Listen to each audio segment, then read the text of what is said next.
All right, we welcome you back to another official episode of the unofficial title of Jack and Jack. This is our second recording, and what a weekend of sports we had, Jack. And I hate to do this, but just for you, here you go. I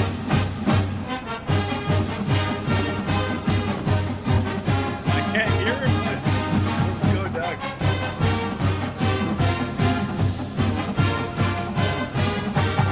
Going, okay. I can't hear anything. Hopefully the audio comes through later. Go Ducks.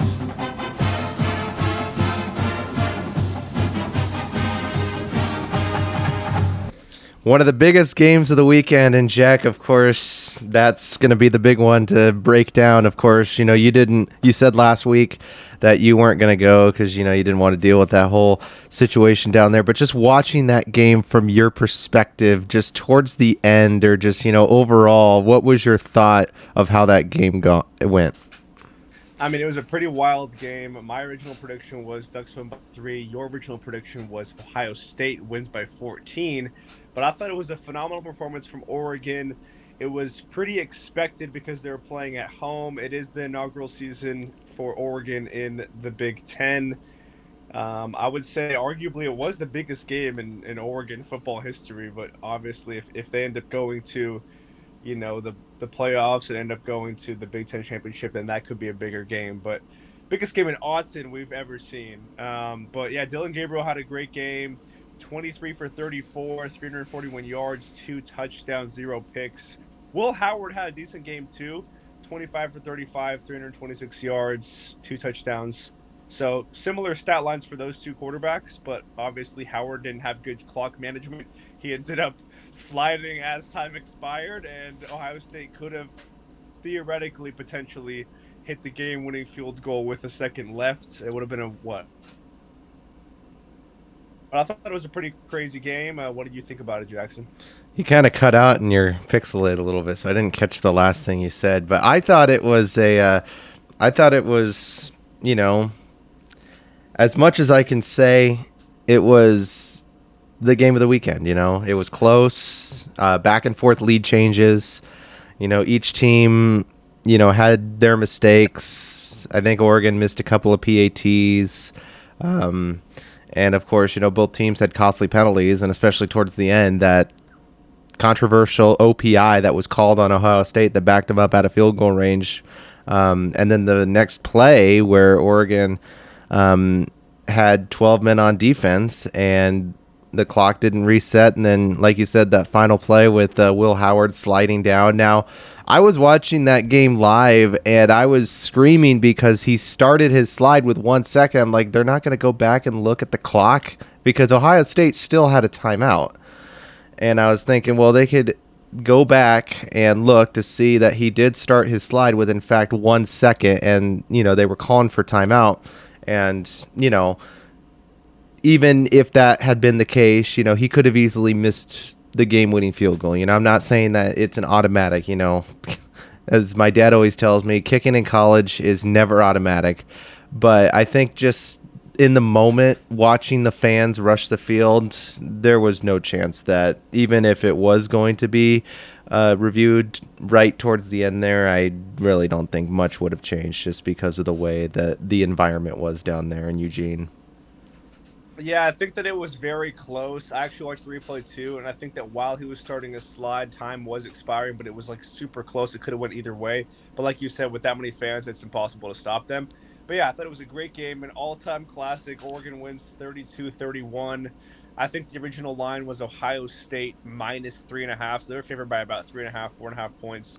But you have to also give credit to Evan Stewart. He had a breakout game for the Ducks.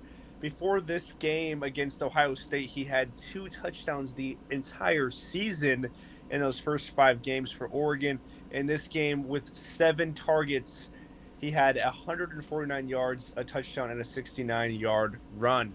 So big game for Evan Stewart. Tez Johnson had that bomb of a catch too. Gabriel threw a bomb and Johnson caught it in stride on the run. Ferguson had a solid game too. I just thought that overall, I was impressed with Oregon's rushing game because that really stood out to me. Whittington got involved. Jordan James had 115 yards. He carried it for Oregon. But I do think that both offenses were solid. It just came down to, like you said, Ohio State making mistakes. That offensive pass interference, you can't do that. On top of that, there was a play in the first half.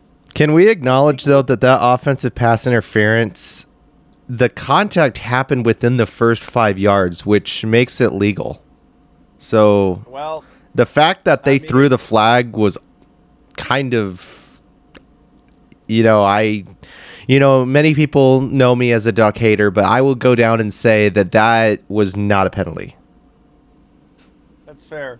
But yeah, we could talk about this game all day. We'll talk about it for another minute or two. But another thing I want to mention is, I have a question for you. Do you think that Oregon's going to go undefeated this year, or do you think they're going to lose to a team like Purdue or Michigan? Are they going to go undefeated in the regular season? Let's say that. No. I do believe that there is going to be a game where it's going to shock a lot of people. It's not going to be, ones that, you wouldn't expect them to lose. I mean, I don't think they're going to lose to Purdue. I don't think they're going to lose to Illinois, which happen to be their next 2 games. But, when they go to the Big House and play Michigan, that will definitely be a test. End of the season, when they play Washington, that'll be a test. There's still a couple of opponents out there for Oregon in the Big Ten that, you might not think should be a problem, but could turn out to be a problem. And, we saw that with Oregon State against Nevada. Many people just thought it would be just another big Mountain West win for the Beavs. And here Nevada pulls off the upset. And, everything's out in question. But I know Oregon and Oregon State are 2 different teams. One's still in the Pac-2, the other's in the Big Ten.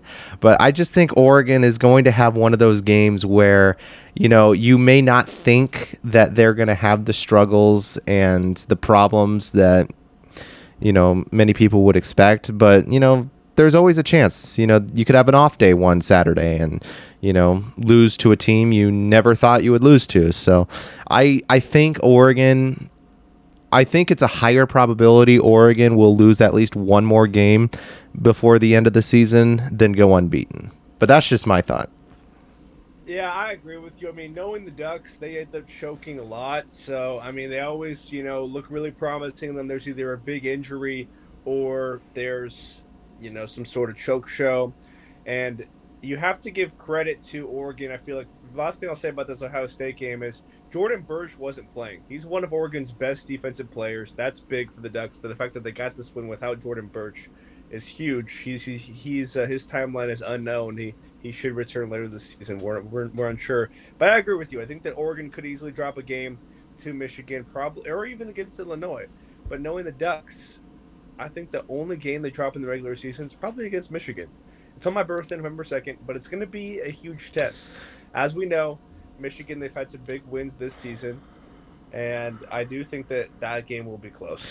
I think 3 games for Oregon are going to be a true test, of course. One of them is the end of the season rivalry at against Washington, but they do get that one at home. So I think that one is going to be the least problematic of the 3. The other 2, I think, that are going to be a little bit more, chaotic because they're both on the road is when they go to Michigan and then they play Wisconsin, because those are both road games.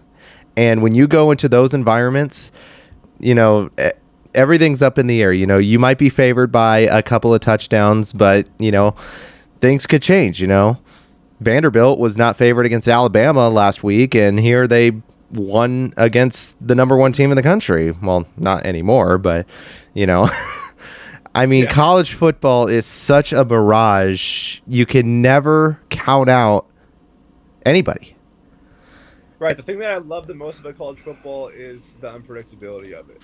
So with that being said, let's transition into talking about the Oregon State-Nevada game. I know you prefaced it a little bit. Ugh. So your Beavers, they lost to Nevada by 5 points. And before that, the Beavers were, I believe, on a 2-game win streak, if I'm not mistaken. Yeah, because they had won their only loss had been to Oregon, and they had won 2 games since then. I think it was the Game afterwards, I know last week they played double overtime against Colorado State. I'm trying to remember who they had the week out. Oh, it was Purdue. They beat Purdue. So it was Purdue and Colorado State, both games at home. So they went on the road for the first time in 4 games because, they had 3 straight home games against Oregon, Purdue, and Colorado State. I guess it was just more of a test for them. And quick shout out real quick. I want to give a quick shout out to John Sadak and Ross Tucker who were on the call that game. As a Beaver fan, that ending was painful to watch, but those are just 2 of the best guys in the business. I enjoyed listening to the CBS broadcast. It was amazing. Ross Tucker, he's a great analyst in both college football and the NFL. They were dissecting that game, talking about both teams equally. There was no bias, I don't think, I just wanted to give a quick shout out. Those are 2 of the best guys in the biz. But Giovanni McCoy, who had only been picked off once in the first 5 games of the year, was picked off 4 times against the Wolfpack, one of which was returned for a pick 6. I just think that along with that, like you said, Jack, they only lost by 5. The one thing that killed us, though, was our defense. We did not look very strong in that first half. We tried to make it look a little bit better in the second half, and we did. We looked a little bit better in the second half. We tightened up. And Coach Bray with that onside kick late in the fourth quarter, that was gutsy, and we were able to get that. But unfortunately, just ended up being a 3-and-out, so nothing much came from there. And overall, I thought it was just a game that you have to go back and look. Nobody's given us any love anyway, so the loss doesn't hurt. We're 4-2. We're still above 500. We have a game this weekend at home against UNLV. That will be easy. That will get us back on the win column. But just looking at how they played against Nevada, I think this is definitely a game they're going to have to go back and look at on film just to, see what they did wrong on defense. And, I saw that they're still going with Giovanni McCoy at quarterback, even though he threw 4 interceptions. So they still have a lot of trust in him. Yeah, as you mentioned, McCoy, so his final stat line was 27 for 42, 348 yards. That's a lot of yards. 1 touchdown, but 4 picks. That's a lot of interceptions. I think that the biggest issue with Oregon State currently is their terrible defense. As you mentioned, they have no problems on the offensive end, really. They scored 37 points. That's quite impressive, but you can't give up 42.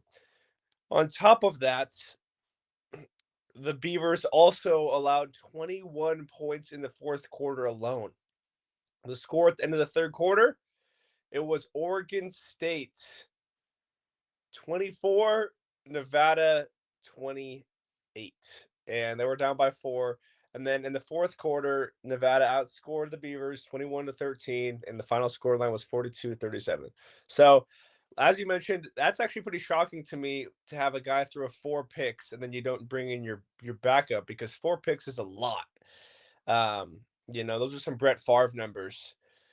Brett Favre, he was an okay quarterback, but he threw a lot of interceptions. But yeah, I think that the Beavers will bounce back. Their next game is, let me check. Their next game is against UNLV. Yeah, that's next Saturday at home. That one will be at home, so that's big for them. But yeah, you can't throw 4 interceptions and allow 42 points. They just have to work on the defense and to limit those interceptions. So Jack, talk about the next game. But yeah. Jack, I want to transition now, just because we're trying to keep it short this week. Along with Oregon State, UNLV Saturday night, I think that's if I'm not mistaken, is it a 4:30 or 5:30 kick on the CW? It says, one second. It says that the game will be here, I'm going to check real quick. It says that the game is a 7 o'clock. Oh, 7 o'clock. Okay, 7 o'clock on the CW. Oregon plays Purdue, 5 o'clock on Fox Friday. So Oregon's going to be coming off a short week with that monumental win against Ohio State. But I want to get your thoughts on 2 of what I think are going to be the biggest games this weekend, Jack. Saturday, you have Alabama going to Knoxville to take on the Volunteers. And then the primetime ABC 4:30 game is Georgia and Texas. And Texas has the chance to do something very amazing.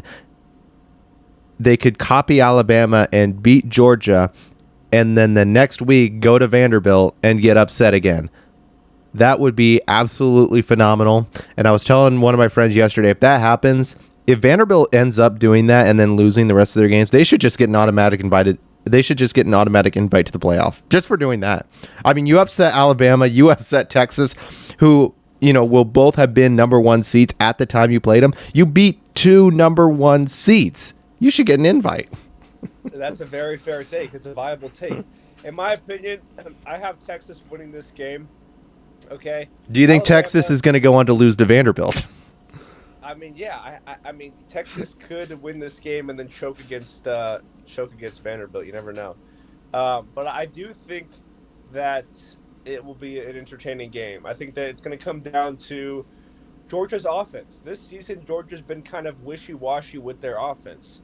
If you look at the stats this season, sure, Georgia, they only have one loss this year, right? But I'm sure they're 5-1. But their first game of the season, okay, they beat Clemson. Second game of the season, they beat TN Tech, who's a nobody. They lost, or they beat Kentucky by 1. They beat Kentucky by 1 point, and then they lost Alabama by 7. And then I just think that Texas has a really good offense. They just crushed Oklahoma. That was a big game. So I say Texas wins this one. What do you think, Jackson?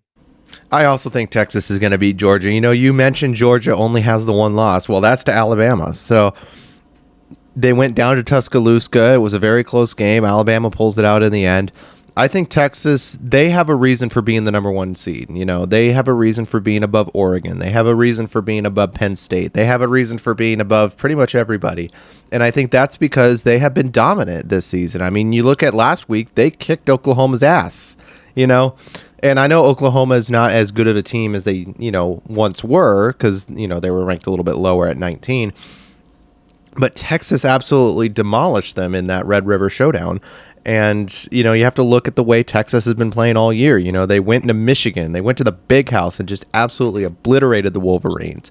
Now, I'm not saying the Wolverines were any good at that point either, but just looking at the way Texas has been playing, they've been very strong. They've scored a lot of points. So they have, the strong offense. They have the strong defense. And especially with this game being in Austin, I think Georgia, they went down to Tuscaloosa and they were down 28-0 at one point before they came back, and they struggled against Alabama. I'll say that. I think they're going to struggle again against Texas. I think Texas is going to go get the win. I think it's going to be a close game. I don't think Texas is going to go up 28-0 like Alabama did, but I do think Texas is going to kind of try. They're kind of going to roll away at the end. And not really make Georgia have a chance to come back and win the game. I'm going to take Texas here. I think the line was Texas minus. I think the line is Texas minus a field goal, if I'm not mistaken. But it's a very close bet. So that and the Alabama-Tennessee game, which I believe, Alabama's favored by 1.5 in that one on the road in Knoxville. So those, I think, are the two biggest games of the weekend. Who do you think is going to win between Bama and Tennessee, Jack?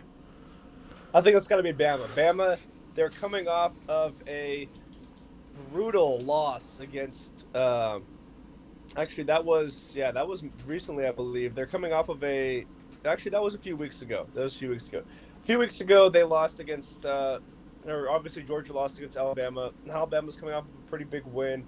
This season Alabama, they've been pretty solid. I think that Bama will win against Tennessee by at least 14. First of all, I just want to say for the Texas-Georgia game, I have Texas winning that one. I'll say 41-31. I say Texas wins by 10. It could be a much bigger win because Georgia's offense hasn't been super good this year, but I think that Georgia's it's gonna come down to that fourth quarter. I think that Ewers is gonna go off, and Texas has a pretty good offense too.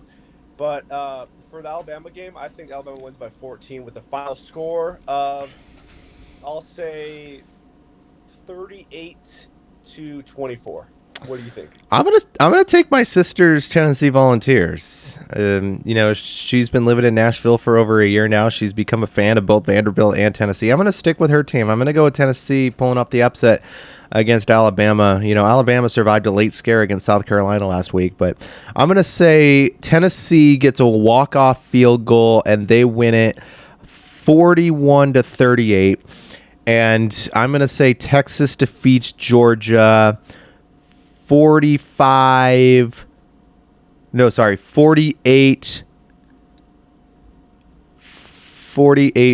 40. Okay. I think both games are going to be high scoring. I think, yeah, I agree. They're both going to be high-scoring games. Before we conclude this segment within the next 5 minutes, we should also give our prediction for the Beavers game against UNLV. Oh, God. Oregon State by 25. By 25? Okay, I'll say Oregon State by 17. Okay. I say they win 40. I say they win 44 to 20. 44 to 30. They win by 14. I'm going to say they win 31-6. Or I meant to say 44 to 30. You just say 44 to 6? 34-6. 34 to No, 6. 31-6. Sorry, you're confusing me. 31-6. Yeah, that's 25. My bad. I'm confusing you. Okay. So Oregon. You have Oregon's favored. I think Oregon's favored by 24 points against Purdue. Do you have them winning by a lot? I think the Ducks have to crush them. I mean, after a close game against Ohio State, which was very expected, you know, Oregon got the win. That was pretty impressive.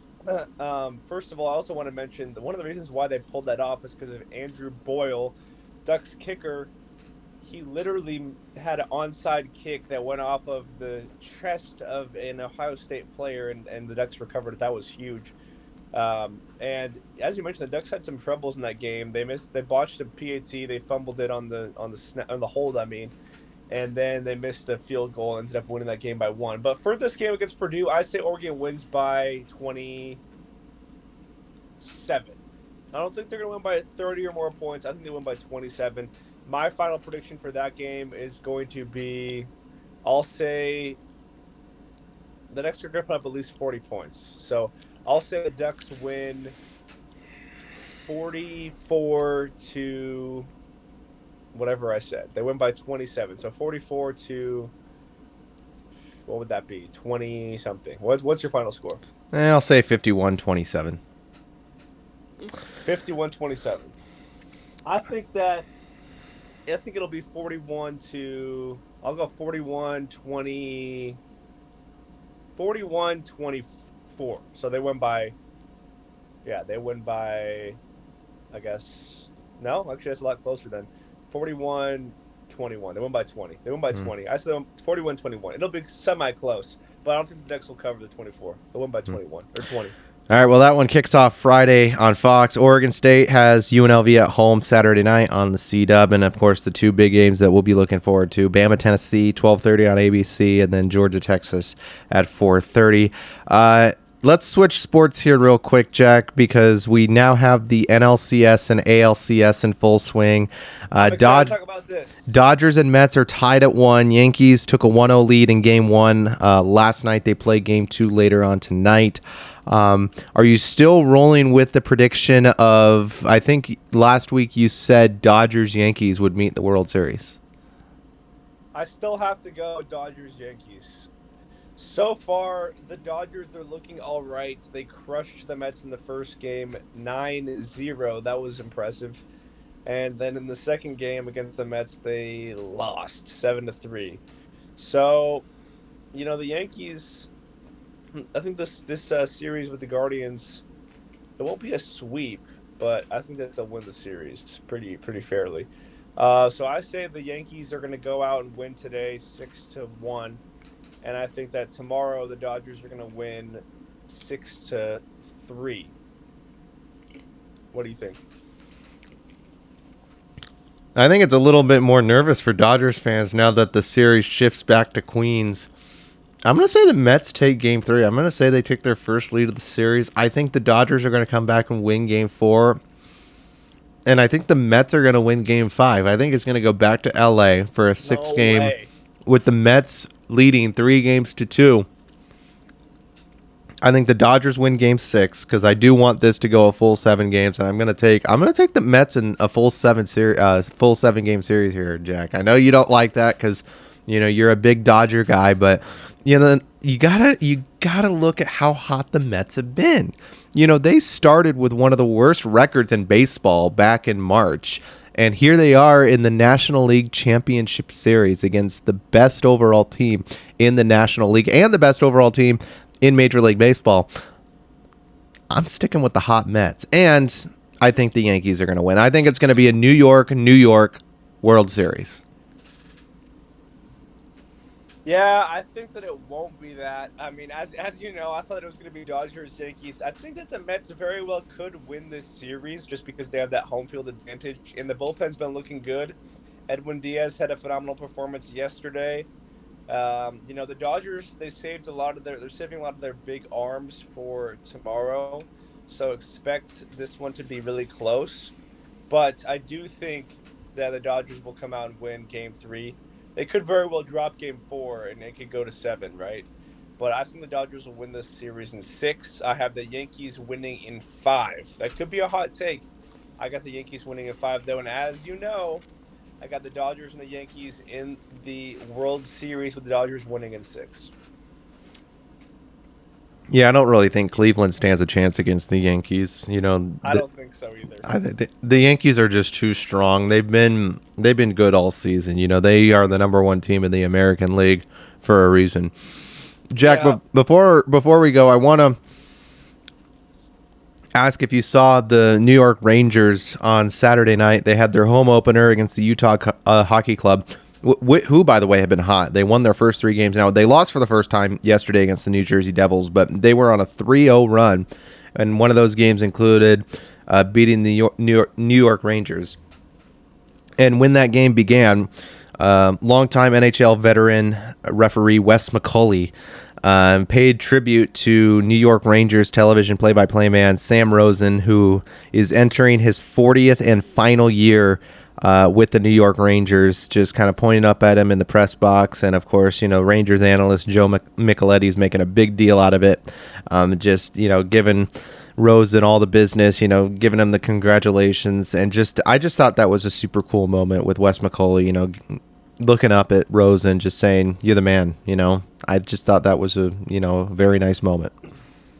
Yeah, that it does sound like a respectful and nice moment. I don't follow hockey a ton, but that's cool. You gotta give credit where credit's due to broadcasters. Doc Emmerich, he's one of the best broadcasters of all time, and whenever I did watch hockey, I'd listen to Doc Emmerich. So I'm a more, as you know, more of a soccer and basketball guy, but I do like watching hockey, and I think this season I'm gonna get into it more. You still sticking with the Oilers to win the cup? Gotta go with the Oilers, man. I think that this is their vengeance year, man. After losing in the Stanley Cup Finals, imagine going down 3-0, clawing your way back in, and then losing Game 7. That's got to be heartbreaking. So I think the Oilers will get it done. All right. Well, that should be. We'll have to wait. Plenty more because the season just began. I'm just so happy to have hockey back, and pretty soon we'll have the NBA back, Jack, and we'll have to kind of touch on that a little bit. But any final thoughts on the college football games this weekend or from last weekend, or anything you want to say more about the championship series in baseball, or just anything that you have more to add? Last thing I'll say is, it's going to be a great weekend. Oregon very well could choke against Purdue because, like I said, knowing the Ducks, they, choke a lot sometimes. But I think that it's going to be an entertaining weekend, especially with that Georgia game. So I'm looking forward to it. Thanks for having me on the podcast, Jackson. All right, Jack. Thank you very much, and we'll talk to you again next week.